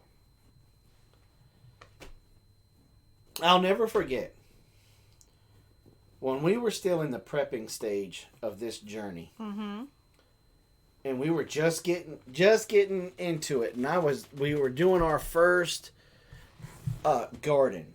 That one of the first food scares come out. I think it was, what was it, on lettuce or tomatoes or something. What do you mean food scare? It had E. coli or Ebola or something. Probably lettuce or spinach. And we had a tremendous amount of it in the garden that year. And we were kind of like, how cool is it that we don't have to worry about that? Mm-hmm. How cool is it that we don't... The stress of that was gone. You know? Or when they had something in one of the canned vegetables or something, and everybody was looking at the dates and everything, and we were kind of like, we don't have those dates because ours are in glass jars. The only thing that we pay attention to is like when we were still in that prepping stage, like there was a big thing one year about peanuts. There was a horrible harvest of peanuts that year. And so we knew come like however long it was going to take, by September or October, we knew that peanut butter prices were going to shoot up. And so what we started doing is $20 a paycheck. We started buying peanut butter. And we put it up and put it up and put it up and put it up. And we had like a year's worth of peanut butter. We had more than a year. When that happened. And it did happen. It went skyrocketed. And I thank God we were paying attention to that. That was when I think Jason got my attention on that prepping was important. Because I was like, okay, honey, it was $20. I'm like, you know what? That's fine. Get your $20 of peanut butter. It's fine. Go ahead. And so we started putting it up, and he built shelves so we could store it and all this. And then it happened. And it went from like $2 a jar to like $6 a jar or something. And I was like, there's a little bit of truth to this. And then not long after that is when milk skyrocketed. Milk went to like $5 a gallon or $4 a gallon. And so that was one of the things that's why we started getting a dairy cow, was because we were like, well, we really need to be, Yeah. Palmetto, we just kind of stopped using shampoo also. We didn't stop using shampoo. Then what do we use? We still clean our hair. You make it sound like we're not washing our hair. We're not using commercialized shampoo. There you go. We're making our own. Mm-hmm. And I tell you what, my scalp feels so much better. Mm-hmm. And when I wash my hair with that stuff Mm-hmm. and then rinse with the vinegar stuff, Mm-hmm. my hair and head feel clean. Mm-hmm.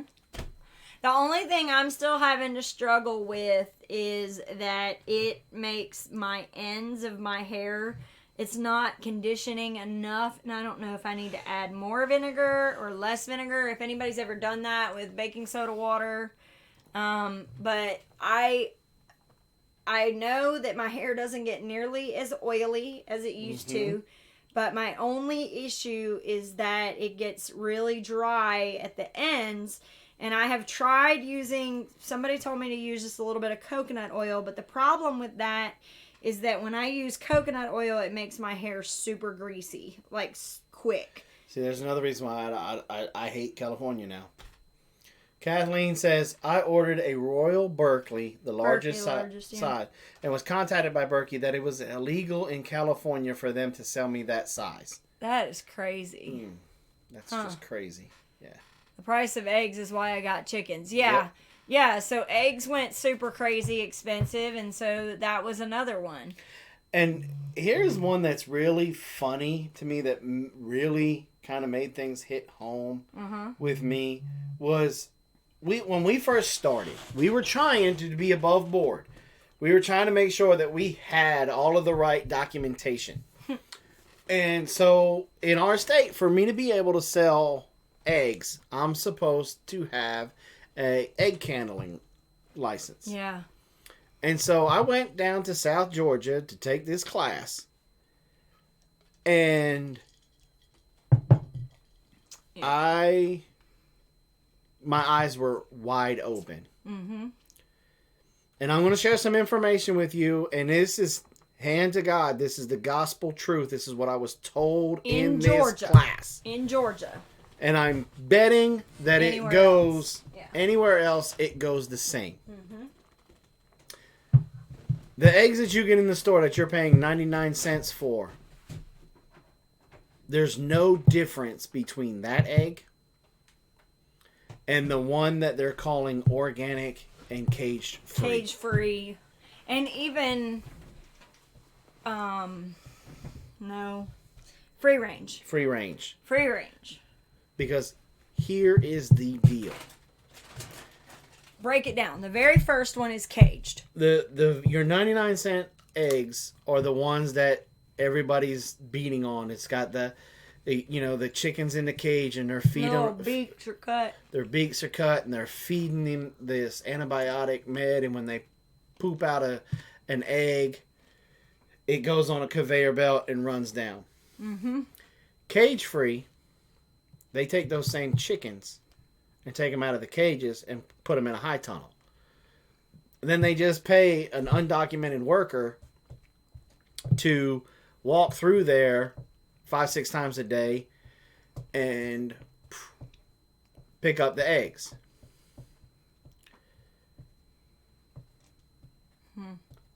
The free-ranged eggs are those same cage-free eggs that live in that high tunnel, but they have access to sunlight. That means they could put a window in that high tunnel or a skylight in that high tunnel that gave them access to sunlight. Or a concrete pad that's like 4x8 or something like that. Or a concrete pad on one end of the high tunnel. Mm-hmm. That's on maybe the size of a sheet of plywood. Yep. That they could walk out and go get the sunlight. Mm-hmm. Now, when you're jamming 10,000 chickens in one of these big honking high tunnels, they're never going to make it from there. Yeah, he's not going to... Foghorn Leghorn at one end is not going to make it to the concrete on the other end. Mm-mm. But yet you're paying $7.99 in Toronto for those dozen eggs. Yeah. And they are there's no difference between them and the 99-cent eggs because they're still getting the same feed. Yep. Same antibiotics or whatever. Mm-hmm. So if you gotta buy eggs in the store, just buy the 99-cent eggs. Yeah. Or do like Kathleen. Find your local 4-H. Yeah. Get hooked up with a kid.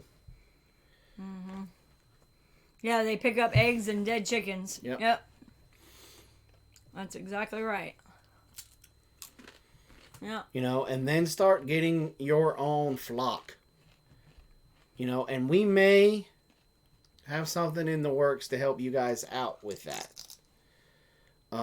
We should probably know this week, hopefully. And, you know, everybody says chickens are the gateway animal into homesteading, but for us it was quail. But chickens were very fast to follow. Mm-hmm. And I can still remember that day when we went out there and that first white egg was in that coop. Mm-hmm. We had a chicken coop when we lived in the ghetto. The chicken coop was an old outhouse. It was an outhouse, for real. That they concreted the hole closed. Mm-hmm. And we turned it into a chicken coop. Mm-hmm. Built a roost for them to roost in at night. Built little, like, nesting boxes that was just a poor excuse for a nesting box, because really it was just 2 pieces of 1-bys that made squares. Mm-hmm. And we would throw straw in there, and then we built a chicken run. Yep. And we used to go out there and toss some feed. And when we were in the garden, if the tomato had bottom end rot, we would toss it over there. If, you know, like when you're doing zucchini and squash, sometimes it'll get tucked up underneath something and you don't find it till it's like stinking huge and starting to rot. We would pick that off, toss it over there. Or if we just had too many watermelons, we would take it, break one open, toss it in there. They pick it clean. Yeah. And when we went out there that day and opened up that door to the coop, there's a little white egg. Yeah, a little white egg in there. I was like, yes, I have done it. I've provided food for my family. Of course, it was only 1 egg, but it was still pretty awesome. And we took it inside. I cracked it open to cook it. And freaked out. Palmetto, have you tried, what's it called, a sugar baby? Sugar baby. Baker Creek's Sugar Baby. We did they're that small, one but they're good. Last year. And I think I got to eat one. They now, don't Ladessa ate about 1,000 of them. Mm-hmm. Because the way that we set up our garden, and we learned from this because of Ladessa, we had the cantaloupe and the watermelons down at the far end, right, really close to our composting area. Mm-hmm. Well, then right behind that, we had all of our corn, then okra. Mm-hmm. Ladessa would go in there, find one of these sugar baby watermelons, because they ain't but like that big. They're just a little bit bigger than they're smaller than a basketball, but bigger than a softball. Yeah, they're a little bit bigger than your normal size cantaloupe. Mm-hmm. And she would pick it up, and she would haul butt into the corn, because she ain't no bigger than a minute. Mm-mm. She's shorter than the corn. But she would bust it up with her knee and just start going to town. Mm-hmm. And we would start, Ladessa. And then she'd come out and she'd have like this stuff all over her face over there. What were you doing? Nothing. I was just checking the corn, pulling some weeds. What's that all over your face? What do you mean on my face? There's nothing on my face. Did you eat another watermelon? So Selena asked, I'm thinking of getting ducks this spring. What is the best? What are you looking for in a duck? That's my first question. Yeah. Because not all ducks are created equal. Yeah, different breeds are different. We grow sugar babies and cantaloupe up here too. They are probably, like, we learned a couple of things this past year. Dragon egg cucumbers. Phenomenal. Amazing. The watermelon was the sugar babies. They were fantastic. And then the green zebra tomatoes. Those three. And you forgot that cantaloupe. What was that called? It's not a cantaloupe. It's a melon. And then the honeydews. Did really well. Yeah. But there was a duck eggs make great omelet. I'm looking to see what she's. Eggs, also backyard. Okay. If you're going for eggs, they are expensive, but worth the money. Khaki Campbell ducks are worth their weight in gold because they lay almost every day out of a year. I mean, they lay like out of 365, it's like 320 or something like that. It's ridiculous. They lay constantly. If you're looking for more things like pest control and things like that, I would say a Muscovy. And it also for meat, a Muscovy duck is amazing. Muscovy duck is top of the line for meat. So if you're doing meat, Muscovies, they're ugly. But once you get past them being ugly, they're beautiful. I mean, it's one of those things like, if you just look at them, that red caruncle is like, it looks horrible. But when you go to cut into one of them and eat the breasts out of those, they are phenomenal. They're very good. It's like a filet mignon. Yeah. They're friendly ducks. They are quiet ducks. They do not quack. They do, but I've probably heard them quack like 5 times in 10 years. I mean, like, we've never heard. It's very rare. I've heard them hiss, but never They do hiss, and they do like it's a weird sound, but that's all the noise they make. And they are a land duck. They will get in a pond, but they don't need a pond like other ducks do. Yeah, no, for real. They are quiet. They do not quack like a regular duck at all. Did you hear them when you were here? Yeah, they were here. You've been to our homestead twice. Yeah. Yeah, they will swim in the pond because we have it. But when we lived in Grovetown and we didn't have a pond, we didn't even have a baby pool for them. They wouldn't even get in the trough. Like, they did not need water at all. They are phenomenal when it comes to that. If you're a homesteader that doesn't have access to water for a pond or anything like that, they're the perfect duck for that. But if you're going to raise them for eggs, they lay twice a year. Yeah, no, they lay 4 times a year. Muscovies lay 4 times a year. They lay clutches. And they can lay somewhere around, like, I think 20 something. And the really cool thing about Muscovies is they will tag team a nest, and they'll sit on each other's eggs if they need to. So you'll have somebody lay like a huge clutch, and then you'll have another one sitting there sitting on 30 eggs, and there's no way she laid them all. And then they'll lay together. I mean, not lay. They'll take care of chicks together as well. So at least ours do. But they do. They only lay 4 times a year, and it's in a cycle. Like, you can tell when it's time for them to start. But they are horrible mothers. Do you have to worry? Now, see, I've heard the opposite. Here, they're horrible. But I've heard they can be good. Do you have to worry about crossbreeding between khakis and Muscovies? Never had both, so I don't know. Never had them both. Probably. As far as the khakis, we've not had them here. We had a friend who had them, and she raved about them. We never wanted ducks for eggs. We always had the Muscovies because we were more concerned about mosquitoes and things like that. So that was, no, they're not stupid questions. Not at all. No. But I imagine, yes, you would probably have to worry about. The thing, though, is that if I remember correctly, khaki Campbells are not nearly as big as a male Muscovy. The male Muscovy ducks are pretty big size. Yeah. Like a small goose. Yeah, they're pretty big. So that's the thing, is I don't know that would, But I would definitely, Selena, those would be the ones that because we're trying to get some khaki Campbells out here. Yeah. But if we do that, we probably will have to We're going to separate them. Yeah, we will probably have to separate them. So, anyway, so that's my 2 cents on the ducks. But khakis do quack. All the time. They quack a lot. And I know that because, like I said, our friend had them, that we were over there constantly, so I knew that the egg production was high, and they do make a good bit of noise. So, and when they're young ducklings, It's because they like quackers. they get in they're very mischievous.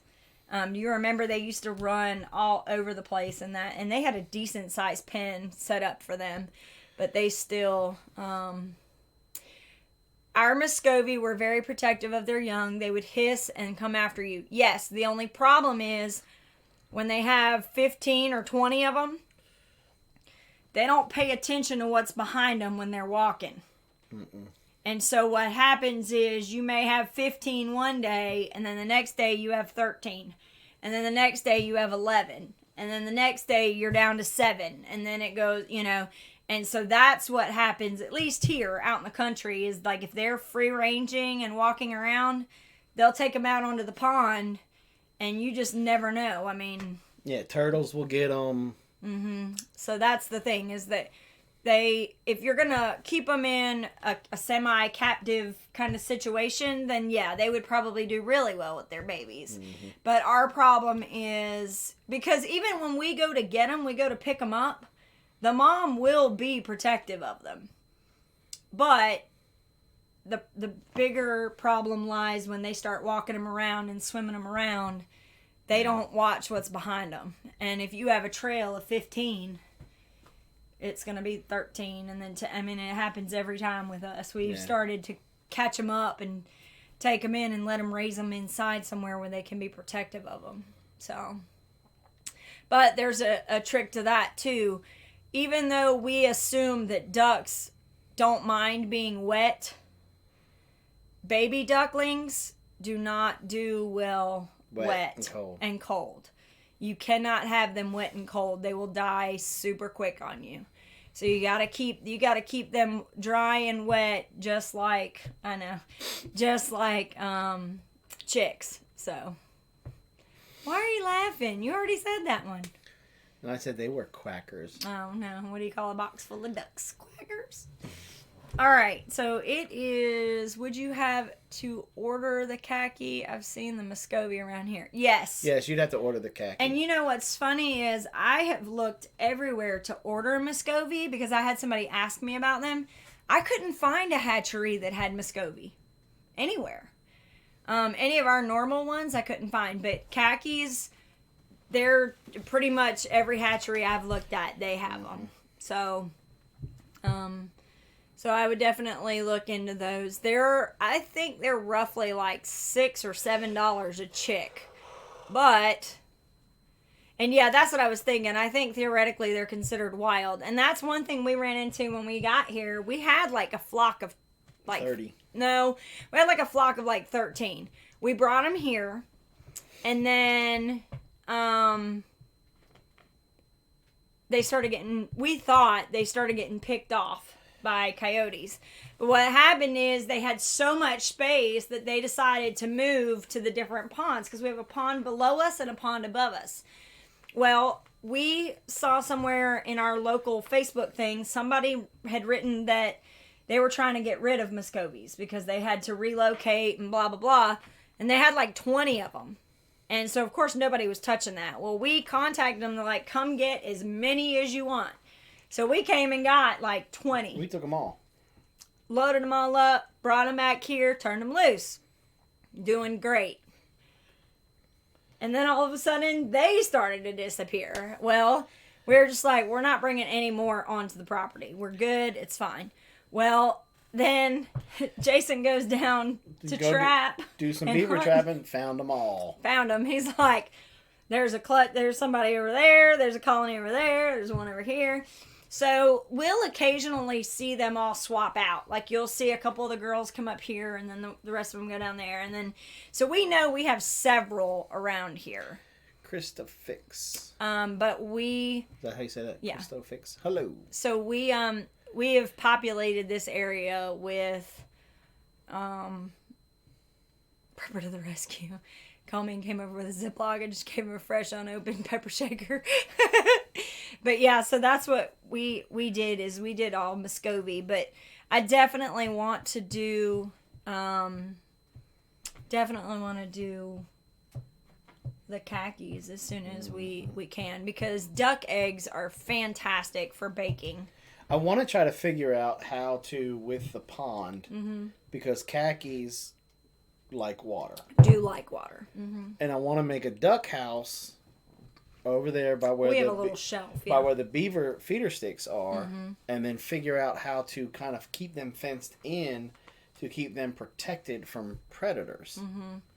But I don't know. But then I worry about the ones in the water because you're going to have ones in the water. So, but yeah, so that's one of the things that we also talked about getting one of the bigger plastic pools and digging it in and putting it into the ground, or we just get, we get real fancy and dig a big hole in the ground where we're going to put them, which will probably end up doing what we're doing. And then getting the commercial rubber liner and put it down in there and make it, or I don't know how well it would work, but that Flex Seal. I don't know. Just paint it. But whatever the case, that's probably what we're going to end up doing long term because cheaper that way. Because we really enjoy having ducks on the property. The Muscovies do an awesome job of keeping our mosquito control. Keeping everything under control. Yeah. So the otters got about another week or so, or once I catch him down there on the other ones. Because right now we've got them locked up into a pen, and we'll turn them all back loose again. And yeah, because we didn't want to catch a duck. Definitely don't want to catch a duck. All right. Well, we've been on here for 2 hours. Yeah, foxes who eat ducks and chicken. Yeah. Coyotes are not fun. Well, we have them in the very back. I done told you I could hook you up. He just wants to shoot them. Yeah. Could you set up a duck house with its own pond and have an in and out line from your pond? And the levels regulated. We probably could. That's a really good idea. Get the ends of a roll from a roofer. Huh. Might have to check into that. No, it made sense. I understand what you're saying. Just need to make the time for it. What? You thinking about the roll from a roofer? No, I'm thinking about digging where I could put them and then have it feed down in the pond. Maybe, we can't do it by the leach field. We could do it in that ditch that's coming down. Because I was thinking about digging out little miniature ponds and just putting koi in there, so that way it can drop down and to help aerate the pond. Now that would be cool, a floating duck house in the pond. And then the foxes couldn't get to them. I couldn't get to them either then. Yeah. The boat. Yeah. That's not a bad idea either. Yeah. And just anchor it out there. Anchor it somewhere. Out there in the center. Take a rowboat to get the eggs, yeah. Or if you had it anchored with something and we could pull it in if we needed to. We could figure something out. Yeah. That's not a bad idea either. Yeah. So. Because all that is some 55-gallon drums, some great stuff. Yeah, you could figure that out pretty easily. Alright, I gotta start cooking dinner soon. Yeah, you could do some 55-gallon drums, paint the tops, put the tops on real tight, paint them over with some Flex Seal so that way they couldn't leak. So put it on there and it's just wooden, yeah. Let them have that. Yep. That's not a bad idea at all. Yeah. Concrete block on a chain with excess chain. Yeah. Yep. Yep. You could do that. Yeah, that's what I'm thinking, Lori. It's about time. We're having Italian sausage subs tonight, so. Yeah, and we got to go eat because Roots and Refuge is going to be coming on in a couple of hours. Yeah. So if you haven't been to one of their live streams, y'all are missing out. Yeah, lots of fun. Lots of people. Fun. Lots of information coming out of Roots and Refuge live stream. Yep. We definitely will be there. And so, come on over to that Check one. that out, yeah. Saints lost. I guess he's talking about the NFL. Probably. Don't watch it. Don't care. No. Don't watch it. Don't watch it. Don't support care. it. they can stop playing altogether and it wouldn't hurt my feelings not one bit. All right. So y'all have a good one. And I guess we'll see you on what, Wednesday? Well, If not before then. maybe get to see you in the Roots and Refuge live stream. All right. You come in there, you tell them Big Bear sent you. There you go. And remember to be kind. Submarine racing is more. That's time to go That's over funny. to... Remember, be kind to one another. You don't know what that person is going through, and you don't know how much a simple smile and how you doing could brighten somebody's day. That's right. Common courtesies. Remember to put up your buggies at the grocery store, for crying out loud. Mm-hmm. I mean, it's not that hard to do. Yeah. Try to find a parking spot next to the carrier if it's just that big of a deal you don't want to walk. Mm-hmm. That way you ain't got to walk far. Remember to reuse, repurpose, recycle. Keep things out of the landfill. Give our wildlife a chance. Because God put us here. Gave us dominion over this planet. We're supposed to be good husbands. And we need to do that. Roots and Refuge in about 90 minutes. So we'll see you guys there. Thank you guys. We will see you Wednesday for Robyn's Essential Oils live stream. Yep. You know what you're talking about? Melaleuca. Melaleuca in the house. Mm-hmm. I don't get to eat that one, do I? You can. Ah, crap. Supplemental facts. Yep. Y'all have a good night. That's going to be nasty. Y'all have a good one. Night, y'all.